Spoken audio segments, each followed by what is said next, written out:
Hi friends, Divya ज्ञान channel में आपका हार्दिक स्वागत है और मैं हूं पंकज राय। आज मैं सीटेट और टेट का एग्ज़ाम देने वाले सारे विद्यार्थियों के लिए बाल विकास एवं शिक्षण शास्त्र यानी कि चाइल्ड डेवलपमेंट एंड पेडागॉजी का अभ्यास प्रश्न पत्र 8 लेकर के आया हूं।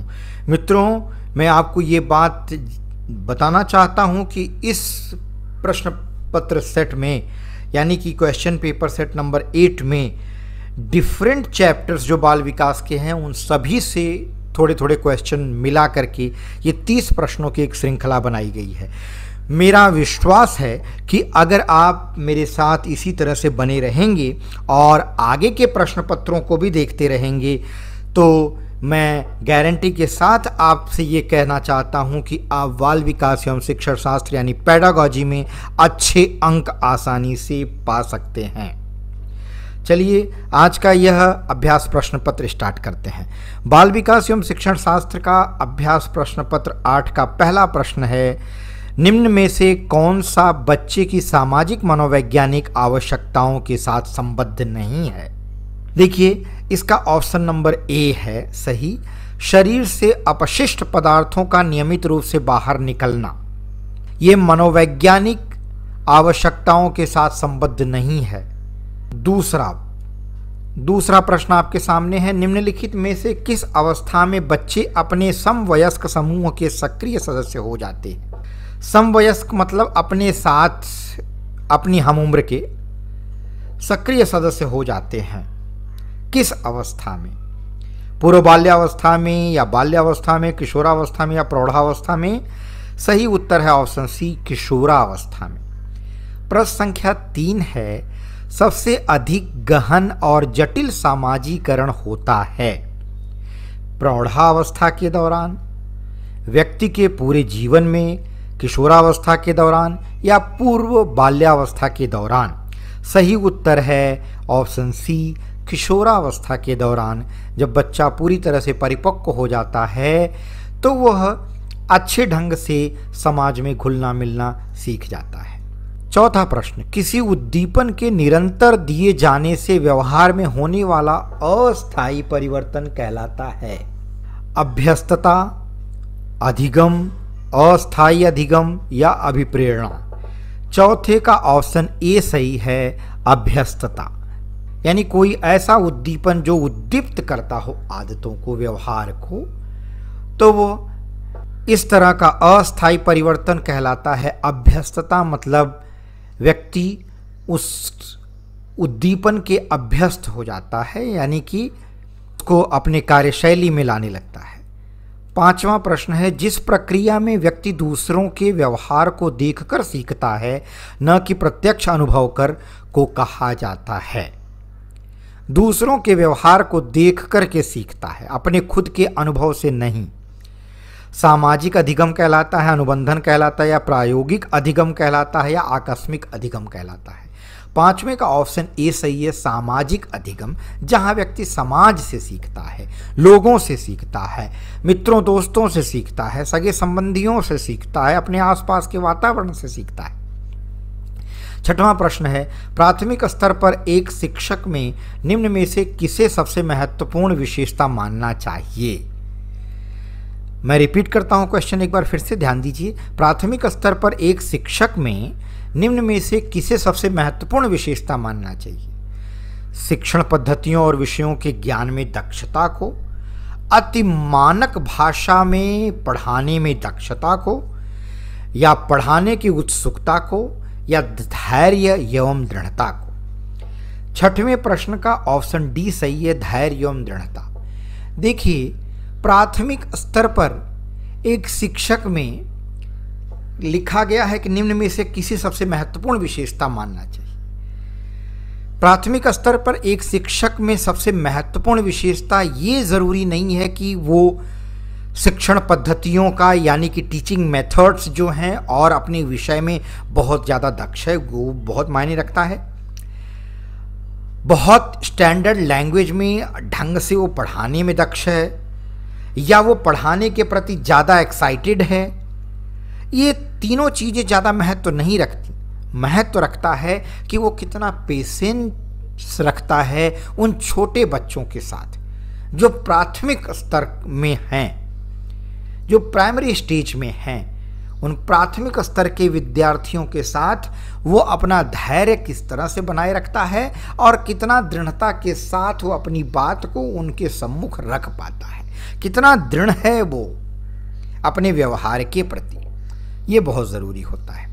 7वां प्रश्न, निचली कक्षाओं में शिक्षण की खेल पद्धति मूल रूप से आधारित है विकास एवं वृद्धि के मनोवैज्ञानिक सिद्धांतों पर, शिक्षण के समाजशास्त्रीय सिद्धांतों पर, शारीरिक शिक्षा कार्यक्रमों को सिद्धांत पर, शिक्षण पद्धतियों के सिद्धांत पर। ये 4 ऑप्शन दिए गए हैं। 7वें का ऑप्शन ए सही है, विकास एवं वृद्धि के मनोवैज्ञानिक सिद्धांतों पर। अगला प्रश्न 8वां, शिक्षा के क्षेत्र में पाठ्यचर्या शब्दावली किसकी ओर संकेत करती है? मूल्यांकन प्रक्रिया की ओर, कक्षा में प्रयुक्त की जाने वाली पाठ्य सामग्री की ओर, शिक्षण पद्धति एवं पढ़ाई जाने वाली विषय वस्तु की ओर, या विद्यालय का संपूर्ण कार्यक्रम जिसमें विद्यार्थी प्रतिदिन अनुभव प्राप्त करते हैं? तो मित्रों, मैं बताना चाहूंगा 8वें का ऑप्शन डी सही है। अब आप कहेंगे क्यों ऑप्शन डी सही है? माय डियर फ्रेंड्स, पाठ्यचर्या का मतलब सिलेबस नहीं होता जो बच्चों को पढ़ाया जाता है कि एक पर्टिकुलर सब्जेक्ट में क्या क्या चीज़ें एक पर्टिकुलर क्लास के लिए पढ़ाई जाएंगी, बल्कि ज़रूरी ये होता है कि संपूर्ण विद्यालय में क्या क्या सब्जेक्ट्स रखे जाएंगे, क्या क्या उनका सिलेबस होगा, अन्य तरह की को करिकुलर एक्टिविटीज़ यानी शिक्षा के साथ अन्य तरह की दी जाने वाले क्रियाकलाप क्या क्या होंगे, यानी बालक के सर्वांगीण विकास को ध्यान में रख करके जो ये करिकुलम बनाया जाता है वो महत्वपूर्ण होता है। तो पाठ्यचर्या जो शब्दावली होती है वो उसकी ओर संकेत करती है कि बच्चा विद्यार्थी प्रतिदिन क्या क्या अनुभव प्राप्त करेगा। तो संपूर्ण कार्यक्रम विद्यालय में जो होने वाले हैं जिसमें विद्यार्थी प्रतिदिन अनुभव प्राप्त करता है, पाठ्यचर्या शब्दावली इसकी ओर संकेत करती है। चलिए 9वां प्रश्न देखते हैं। एक शिक्षक को अपने विद्यार्थी की क्षमताओं को समझने का प्रयास करना चाहिए। निम्नलिखित में से कौन सा क्षेत्र इस उद्देश्य के साथ संबद्ध है? मीडिया मनोविज्ञान, शिक्षा मनोविज्ञान, शिक्षा समाजशास्त्र या सामाजिक दर्शन? मित्रों, 9वें का ऑप्शन बी सही है, शिक्षा मनोविज्ञान, जिसको हम कहते हैं चाइल्ड साइकोलॉजी। ये बहुत ज़रूरी है। जब तक हम शिक्षा मनोविज्ञान को अच्छी तरह से समझेंगे नहीं, एक शिक्षक शिक्षा मनोविज्ञान को अच्छी तरह से नहीं समझेगा, वो कक्षा में विद्यार्थियों को अच्छी तरह से शिक्षण नहीं दे सकता, वो सभी विद्यार्थियों को दिल तक पहुंचने की कोशिश नहीं कर सकता, वो सभी विद्यार्थियों के ओवरऑल डेवलपमेंट को समझ नहीं सकता। क्या कमियां आ रही हैं विद्यार्थियों के लर्निंग में, क्या क्या दिक्कतें आ रही हैं कक्षा में, वो इस चीज़ को नहीं समझ पाएगा। इसलिए child psychology is very important for the child development as well as for teachers also. 10वां प्रश्न, निम्नलिखित में से कौन सा समझ के लिए शिक्षण को प्रदर्शित नहीं करता?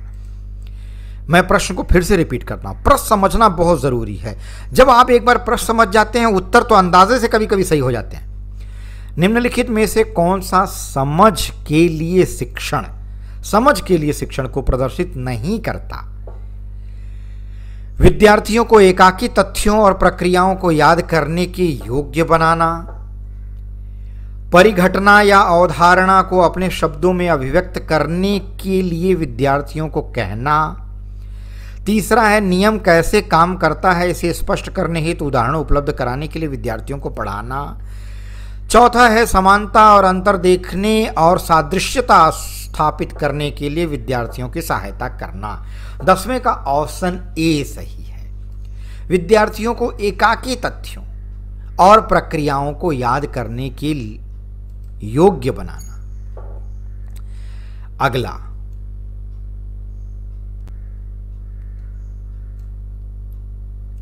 प्रश्न संख्या 11, पुरुष स्त्रियों की अपेक्षा ज्यादा बुद्धिमान होते हैं, यह कथन बुद्धि के भिन्न पक्षों के लिए सही है?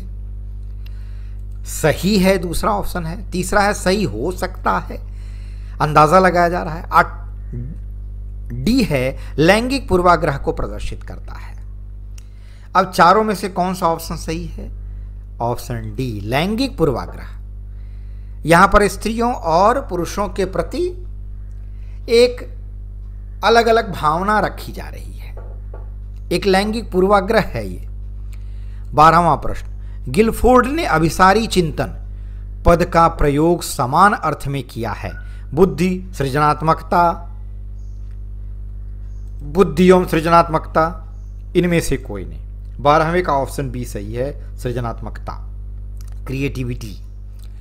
13वां प्रश्न, व्यक्तित्व एवं बुद्धि में वंशानुक्रम की नाम मात्र की भूमिका है या महत्वपूर्ण भूमिका है या अपूर्वानुमेय भूमिका है या आकर्षक भूमिका है? 13वें का ऑप्शन ए सही है, नाम मात्र की भूमिका है।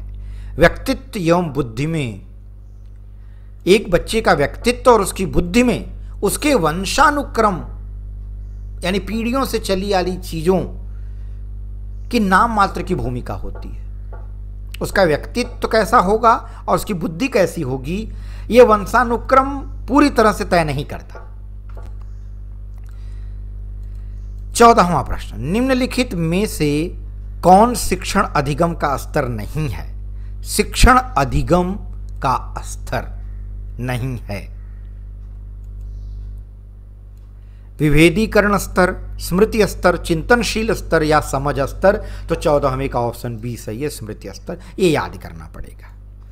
एक बालक जिसकी बुद्धि लब्धि 105 है, बुद्धि लब्धि यानी IQ,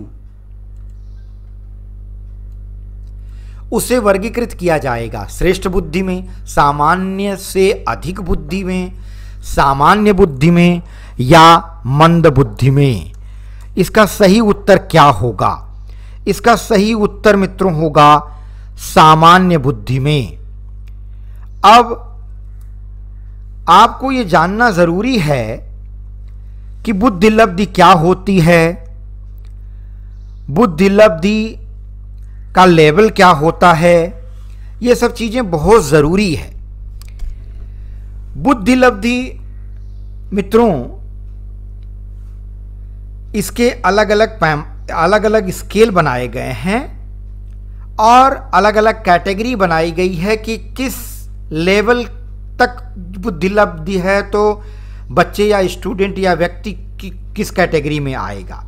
अब मैं बताता हूं, जैसे अगर 71 से कम है यानी 71 से कम है तो बच्चे को जड़ कहा जाएगा, इडियट। 71 से लेकर के 80 तक है तो अल्प बुद्धि कहा जाएगा यानी डल कहा जाएगा। 81 से लेकर के 90 तक है तो मंद कहा जाएगा। 91 से लेकर के 110 तक है तो सामान्य बुद्धि कहा जाएगा। तो इसके आधार पर जो 105 आपके प्रश्न में आया है, ये 110 से कम है, 91 से 110 के बीच में है, यानी कि सामान्य बुद्धि वाला कहा जाएगा। ठीक है। अब उसके आगे की कैटेगरी है 111 से लेकर के 120 तक तीव्र बुद्धि कहा जाता है, 121 से लेकर के 140 को प्रखर बुद्धि कहा जाता है और 140 से अधिक को प्रतिभाशाली यानी कि जीनियस कहा जाता है। 16वें प्रश्न पर आते हैं। निम्न में से कौन सा बुद्धिमान बच्चे का लक्षण नहीं है? बुद्धिमान बच्चे का लक्षण नहीं है यह पूछा जा रहा है। ऑप्शन सी देख लीजिए, वह जो लंबे निबंधों को बहुत जल्दी रटने की क्षमता रखता है। बहुत लंबे लंबे निबंध को रट डालते हैं कुछ बच्चे, तो ये उसके बुद्धिमान होने का लक्षण थोड़ी प्रकट कर रहा है। ये तो हम उसको जबरदस्ती या उसके अंदर ये क्षमता हो कि भाई कई बार कोई चीज़ें कई बार पढ़ता है तो उसको याद हो जाती है, लंबे लंबे निबंध, लंबे लंबे आंसर्स, तो ये उसकी बुद्धिमान होने का लक्षण नहीं है बल्कि उसके रट्टू होने का लक्षण है। आगे अब यहां देख लीजिए बाकी बुद्धिमान होने का क्या क्या लक्षण है जो उसके अलावा है। वह जो अमूर्त रूप से सोचता रहता है, यानी जो उसके अंदर थिंकिंग कैपेसिटी है, जो बॉक्स से बाहर निकल करके सोचता है।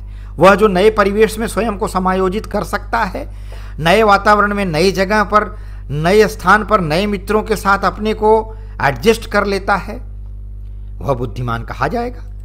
वह जो प्रभावपूर्ण एवं उचित तरीके से संप्रेषण करने की क्षमता रखता है, यानी अपनी बात को प्रभावी ढंग से दूसरों के सम्मुख प्रकट करता है, बुद्धिमान कहलाएगा। 17वां प्रश्न, निम्न में से कौन सा शिक्षार्थियों में सृजनात्मकता का पोषण करता है? सृजनात्मकता का यानी क्रिएटिविटी का पोषण करता है। कौन सी चीज? 17वां का ऑप्शन डी सही है। अब क्यों सही है वो भी दिखा देते हैं।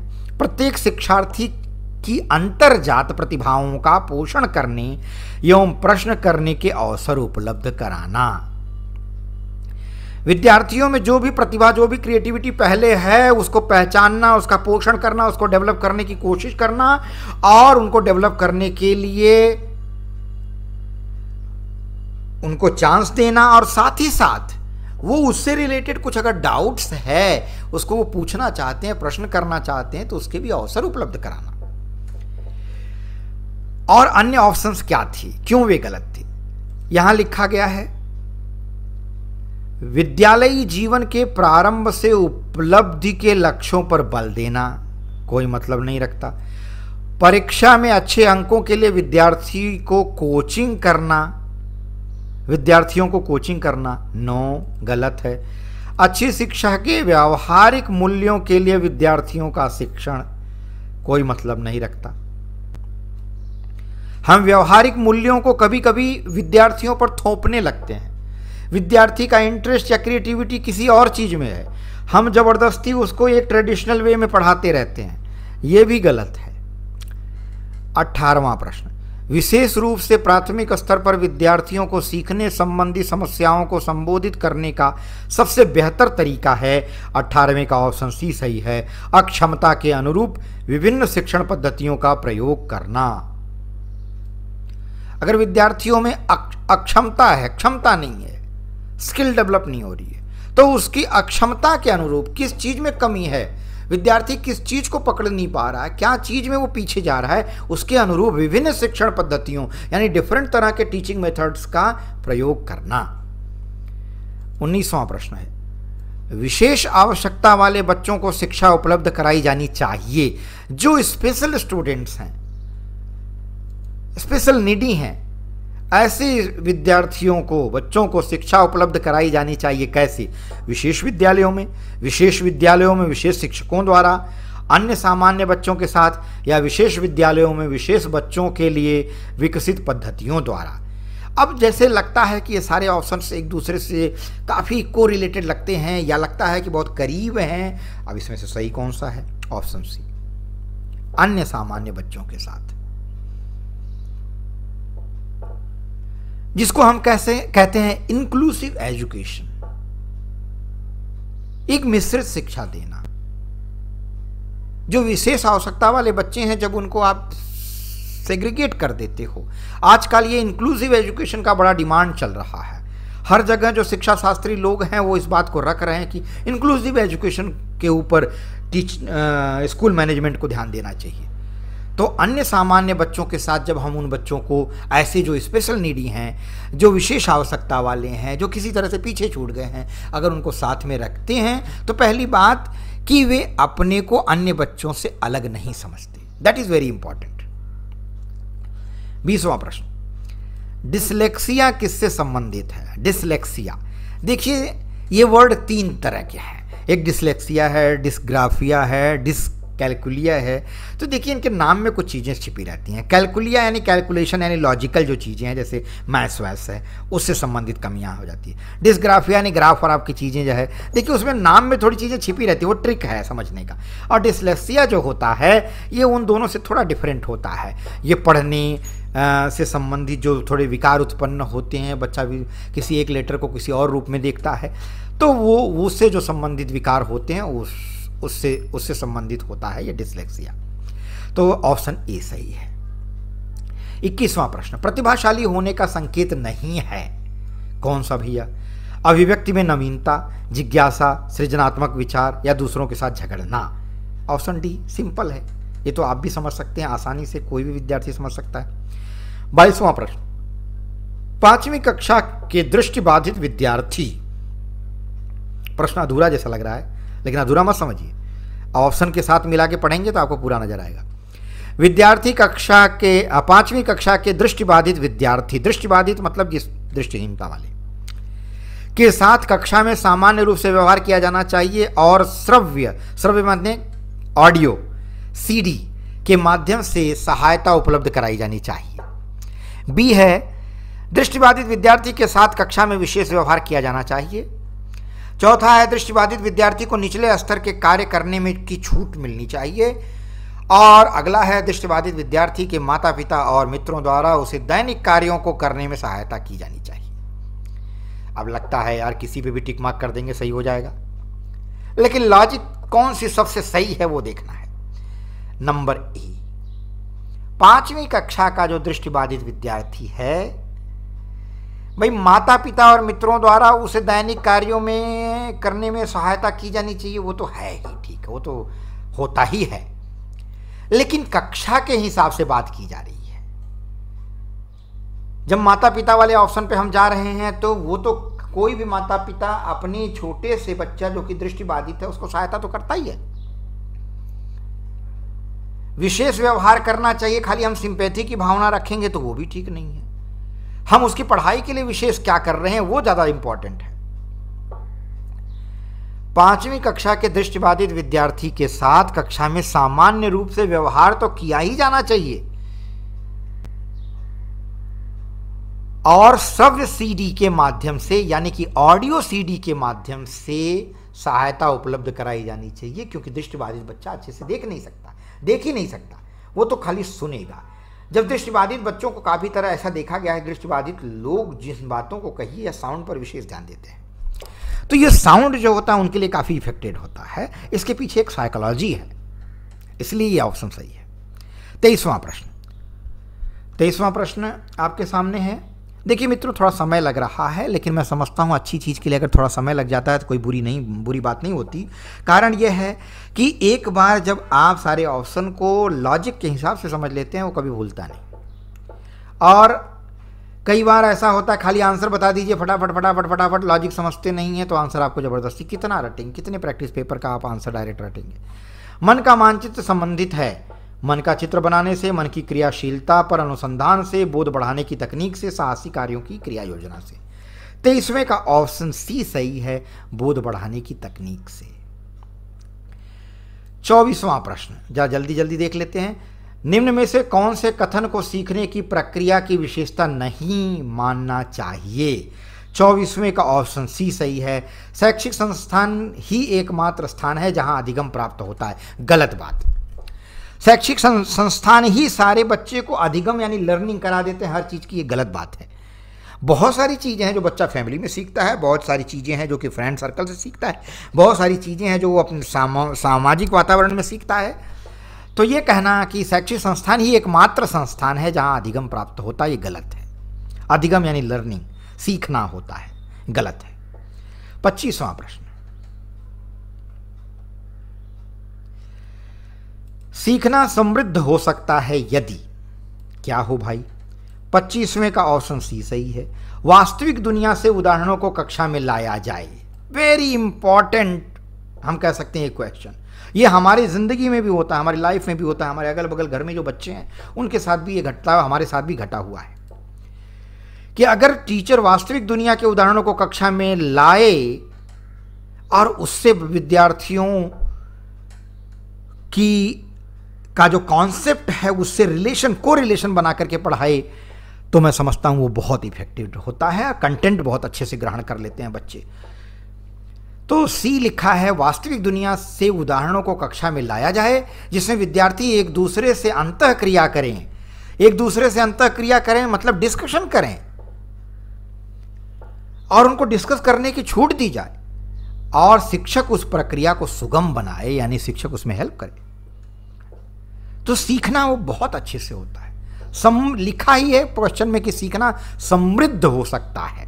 समृद्ध मतलब बहुत बढ़िया ढंग से हो सकता है, अच्छा हो सकता है यदि वास्तविक दुनिया से उदाहरणों को कक्षा में लाया जाए जिसमें विद्यार्थी एक दूसरे से अंतःक्रिया करें और शिक्षक उस प्रक्रिया को सुगम बनाए।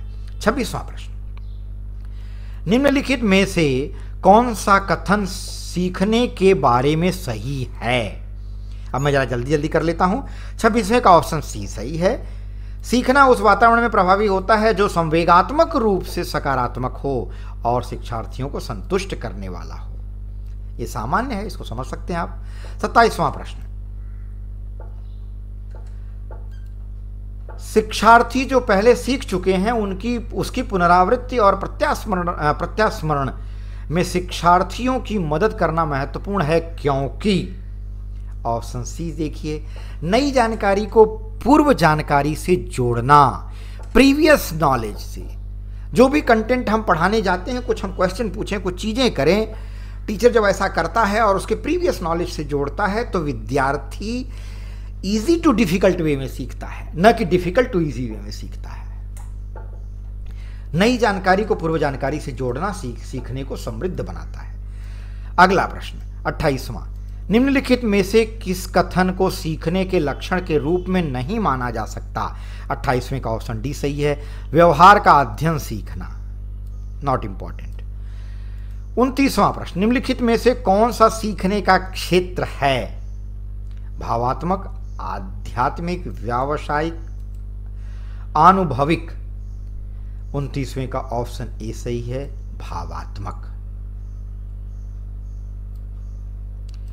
30वां प्रश्न है, प्रभावी शिक्षण प्रक्रिया में सबसे महत्वपूर्ण कारक है? ऑप्शन सी देखिए, शिक्षक विद्यार्थी संवाद।